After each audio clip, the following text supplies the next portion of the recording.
আজ প্রচণ্ড পরিমাণে গরম পড়েছে, এত গরম পড়েছে তোমাদের ইনি বললে বিশ্বাস করবে না। আর আমাদের ঘরে এত এত এত গরম, বলবে হয়তো যে বৌদি কি বলে এত গরম। হ্যাঁ, এতই গরম, দেখো ঘরটা এত গরম হয়ে গেছে।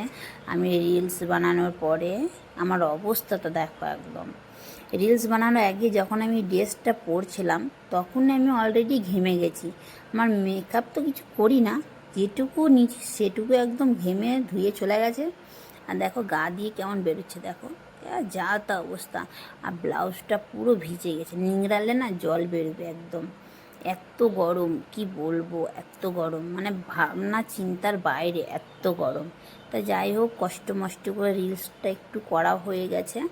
গিয়ে দেখলাম কি করবে, এত গরম করছে, একদম চান করতেই হবে। মানে আমি অলরেডি চান করে গেছি, তাও একবার চান না করলে এই জিনিসটা পরিষ্কার হবে না গা থেকে। আর গায়ের মধ্যে ঘামটা থাকলে না একদম মানে নিজেরই একটা অস্বস্তি বোধ লাগে শরীরের মধ্যে।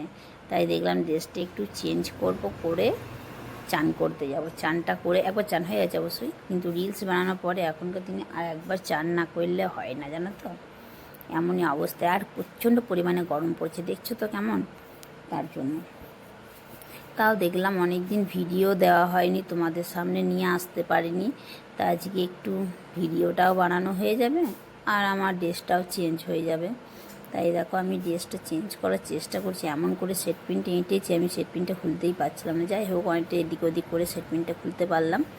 খুলতে পারার পরে দেখো আমার শাড়ি পরার স্টাইলটা দেখো একবার, যা জড়ানো ছিল সেই জড়ানোটা খুলতে পেরেছি। আমি দেখলাম একবার যদি কাপড়ের মধ্যে এমনি করে নেওয়া হয় তাহলে কাপড়টা অলরেডি ভিজে যাবে, কেননা ভিজে না গেলে পারে না একদম